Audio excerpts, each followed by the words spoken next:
¿Qué pensás vos? ¿Cómo te va? Buenas noches. Mirá, insisto con lo que planteábamos el domingo anterior. Cuando una instrucción está horriblemente hecha, exprofeso o técnicamente deficiente, el eje de la investigación cambia de inmediato y deja de ser del centro a la periferia para ir de la periferia al centro. En este momento, Interpol le dio participación a la Oficina de Prevención de Delitos contra la Minoridad en Estados Unidos, que empieza a navegar la intranet en búsqueda de datos de esta situación de Loan. Por primera vez van en serio a tratar de bucear en donde se hacen los negocios de tráfico de órganos, trata, venta de armas, que es la intranet. Sí, vuelta a vuelta esas investigaciones derivan con allanamientos acá, donde encuentran los pedófilos que distribuyen material. Y que hace muy poquito tiempo atrás, no sé si se acuerdan, era un médico del Garrahan, no sé si se acuerdan. O sea... Y hace poco era un técnico informático. Claro, esta situación convive con nosotros todos los días desde hace tantísimos años. Y el problema es que nos acordamos frente al epicentro de un caso que evidentemente complica la política de Corrientes. ¿Pero por qué? Porque muchos de los hombres y mujeres del poder participan de estos nefastos negocios, sea como partícipes de pedofilia o espectadores de pornografía infantil o porque dan encubrimiento por dinero. Mucho. Entonces, vos la conclusión que él saca... quiere decir que si se meten a encubrir es porque no tienen borradas las huellas. Mirá, acá hay algo que está clarísimo y que lamentablemente hemos perdido mucho tiempo analizando falsedades de los protagonistas que deberían estar detenidos en el primer minuto en la desaparición inmediata de Loan. Deberían estar todos presos. Ha sido tan manipulada la instrucción y la destrucción de la prueba que hoy vos tenés que investigar a todas las bandas delictivas del Norte Grande vinculadas a lo que es la comarca del norte, porque las fronteras existen para vos cuando vas a cruzar con el auto, nada más.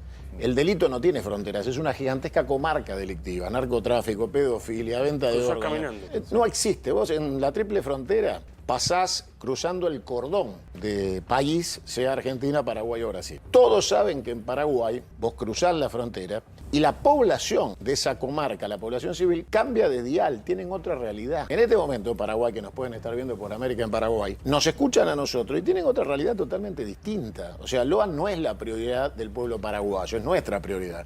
Entonces, cuando vos cruzás, pudo haber pasado a las 2 horas de la desaparición de Loan estar en Paraguay o en Brasil. El resto de los países... Y se acabó el interés. A partir de ese instante, Loan se desvanece. Bueno, cuando uno se para en un aeropuerto y empieza a mirar los carteles de los buscados, buscan, por supuesto, gente acusada de crímenes, pero también buscan cantidad y cantidad de pibes desaparecidos. ¿Sabes qué pasa, Rolando? A esta instancia ya está involucrado el desinterés del gobierno nacional, que debió intervenir la justicia de Corrientes hace 20 días atrás, mínimo. Porque cuando vos ves que es la justicia provincial... Pero si era un provincial, aliado de Milei y Valdés. Bueno, no, pero entonces, ¿tenemos un gobierno de un partido o tenemos un gobierno nacional? Si es un gobierno de facción, nos avisan y ya está, nos desentendemos de tener justicia. El gobierno debe operar sobre el hecho de que hay una justicia provincial que llevó la instrucción de la mano de la policía provincial como cómplice. Miembros de las Fuerzas Armadas, de los cuales yo te anticipé hace una semana atrás que el Marino pertenece a la fila de la AFI. Y ese es uno de los principales problemas. Ellos hoy quieren estar presos. Es el lugar más seguro para ellos. Y es el lugar donde siempre tienen la amenaza de poder declarar. O sea, estamos detenidos. Ojo que podemos hablar. Entonces, hoy no quieren que lo saques de ahí. Si hoy le inventaran una justificación para la libertad, se quedan adentro ellos por voluntad propia. En San Luis... ¿Qué pasó? Estuve esta semana y yo te envié por Sí, la foto que seguimos buscando a Guadalupe. En todos lados, en San Luis, sigue la foto del gobierno provincial. Claro. Seguimos buscando a Guadalupe. Bueno, fíjate... Son 3 años. Fíjate, Nacho, lo que pasa. Es raro que la sociedad perciba que puede existir trata y no venta de órganos, ¿no? Como si fueran disociados. La trata se lleva a personas y esas personas pasan a la esclavitud. Pasan a tener dependencia de esclavitud, son sometidas a la esclavitud, son violadas o maltratadas las personas secuestradas. Y obviamente hay 2 casos que hay que tener en cuenta en el caso de Loan. Primero, la presión mediática genera que la delincuencia, términos mafiosos, dice que todo producto que no se enfría se descarta. Claro. Con lo cual, la presión lleva al delito que probablemente haya decidido descartar a Loan. ¿Por qué? Porque Loan, salvo que haya cruzado la frontera hacia lugares donde no llega la presión de los medios argentinos, es un problema. Está sobre el riesgo de ser descartado en términos mafiosos. Y por el otro lado, como decía el compañero, la venta por partes, o sea, el riñón de un chico o el corazón de una Sí, o persona. la córnea. Entonces, es raro que la sociedad diga es trata, ¿no? Como si la trata fuera algo menor que no involucra el resto de los delitos colaterales que van con la trata, que la trata es un secuestro para someter a una persona a la servidumbre. Y una vez que está sometida a la servidumbre, Puede pasar cualquier cosa. puede estar sometida al descarte o al tráfico de órganos. Entonces, que la sociedad diga es trata es como pensar 40 años atrás de manera anacrónica, acá hay un burdel, ¿no? O sea, como... y dejarlo ahí. Y volver a plantear que sin cliente no hay trata. Sin cliente de nada, sin cliente de órganos, sin cliente de pedofilia, sin cliente de pornografía infantil. Y en el medio de esto te aparece un senador oficialista diciendo que hay que legalizar la venta de niños si los padres son los ¿Qué? que lo... Sí, sí. El senador riojano, un hombre del ULMN, Sí, sí, claro. dijo eso en la ¿Cuándo? reunión de, ¿Qué? Que de la legalicen. semana pasada. Legalizar la venta de hijos. Sí, en caso de necesidad fue su excusa. Senador Lo nacional dijo del oficialismo. en la reunión de Está 10 comisión. minutos de Milei diciendo que hay que abrir un mercado de venta de órganos. Tiene coherencia doctrinal. 3 cosas. Primero, el primer paso del secuestro para el sometimiento a la trata es drogar a la víctima. Siempre, es verdad. El inicio es drogar a la víctima. Después someterla durante mucho tiempo Ablande se llama. al ablande psicológico y físico para que termine Así comunicaban. terminando y aceptando que no tienen salida de esa situación. O sea que es compatible absolutamente el mecanismo. Por el otro lado, los celulares que hay que encontrar no son los que están secuestrados, sino los que usaron seguramente si se vendió a Logan. Bueno, en Corrientes ya están diciendo que el celular de Maciel, donde hablaba con el ministro Olivieri, que era su protector, el ex intendente de Montecasero, no está. Acá hay varios celulares que no están seguramente. Se descubrió esto hace 48 horas, que no le habían pedido el teléfono corporativo de la policía Maciel. Cuando yo digo de la periferia al centro, es vos tenés que empezar a investigar en la comarca delictiva del Norte Grande quiénes estaban buscando comprar un chico o comprar órganos. La investigación es al revés. Hay que ir a buscar a los clientes que estaban buscando. El celular que conectaba al vendedor con el comprador no está. Ese no está. Entonces, lo que hay que buscar es el comprador. Porque vos vas a llegar a esclarecer esto si tenés al que pedía al nene o a los órganos. O un nene para pedofilia o pornografía infantil. Hay que encontrar el cliente, porque va a ser la única manera de esclarecer este nudo que se enredó. Han venido investigadores de Estados Unidos ya a laburar. ¿Cuántas avionetas cruzan por día de Paraguay a la Argentina ilegalmente? Andás a ver. ¿Dónde aterrizan? ¿Se acuerdan cuando se discutía el derribo? Sí, sí. La ley de derribo. Bullrich. Bueno, si pueden... ¿Cuántas derribaron? Ninguna.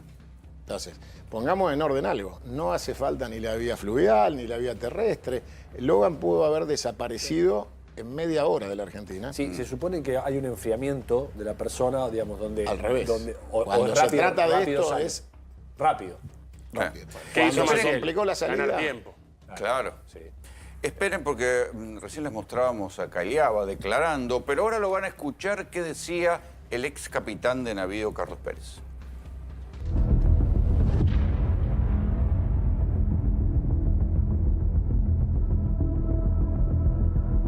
Dígame, por favor, primero su nombre y DNI. Sí, mi nombre es Carlos Guido Pérez. Nos ofreció un almuerzo que iba a realizar el día 13 de junio con motivo del santo, que es San Antonio, del cual ella es devota y de hecho tiene un altar en su casa. Entonces, bueno, cuando llegó esa fecha, mi mujer, o ese día o el día anterior, me dice, mirá, tenemos que ir al almuerzo que nos invitó Catalina. Bueno, yo estoy muy acostumbrado a acompañar a mi esposa a todo ese tipo de reuniones que tiene permanentemente por su actividad, digamos, en el municipio, propia del municipio, pero aparte por su personalidad de ser una persona sumamente amistosa y muy apreciada por todo el mundo. Entonces permanentemente nos están invitando a todo tipo de eventos. Eso fue digamos, el motivo por el cual yo fui a ese almuerzo, principalmente para acompañar a mi esposa. Y la mayoría de la gente, no, la verdad que los conocí ahí en ese momento. Y nos dirigimos hacia la camioneta, pues ya nos estábamos yendo. Después me entero que la tía, en ese momento que estaban juntando las mandarinas, aparentemente recibió un llamado, supuestamente de su esposo, consultándole por el niño si había llegado, porque aparentemente se había trasladado y ya no era que estaban adelante, sino que se habían ido alrededor a un lugar donde también hay frutales, de aproximadamente 600 metros de ese lugar.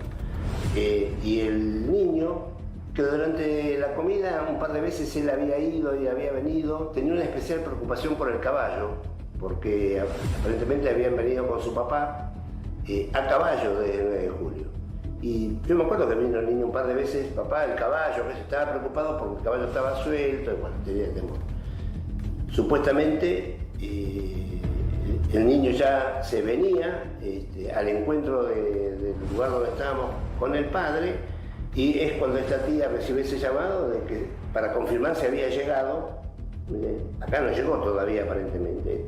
Y en ese momento nos saludamos, nos despedimos, y es como la señora Adelina y el padre del niño se van para el lado del callejón al encuentro supuestamente del niño que todavía no había llegado, pero que se estaba desplazando hasta ese lugar. De ninguna manera nosotros tomamos conocimiento de que el niño estaba perdido en ese momento. Para nosotros era una situación donde ellos iban hacia el encuentro de un niño que se desplazaba y que le habían avisado para que lo esperen porque o querían confirmar si había llegado o no. Bueno, listo. Chau, chau, nos fuimos. Y bueno, como ese es el momento donde oficialmente, alrededor de las 4 de la tarde, un poquito antes, oficialmente, digamos, vía telefónica, tengo entendido que es la primera denuncia que se hace a la policía. Comunicación oficial, o sea, no fue personal en la comisaría, pero sí vía telefónica, tomaron conocimiento de que el niño estaba perdido, se les pidió que se desplazaran al lugar para colaborar en la búsqueda, que pidieran la colaboración de los bomberos, y nosotros nos subimos a la camioneta y nos fuimos. Le digo, vamos. Justo en ese momento volvía la luz.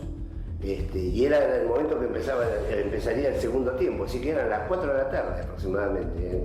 Normalmente los partidos empezaban a las 3, 4 menos cuarto termina, y hay 15 minutos, y a las 4 empiezan. Bueno, justo en ese momento vuelve la luz, pero no nos quedamos. Digo, vamos, prioritario ir a buscar al chico. Cuando llega el comisario, viene con 4 agentes, y bueno, nosotros habíamos hecho la denuncia, ¿no es cierto?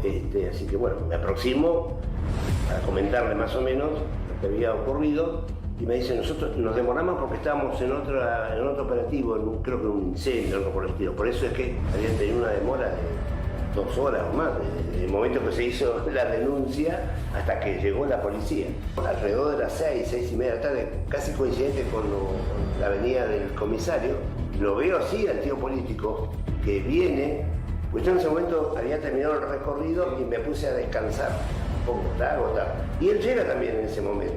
Y estaba el papá del niño, estábamos los dos ahí, y llega el tío, y la verdad que venía todo transpirado, en cuero.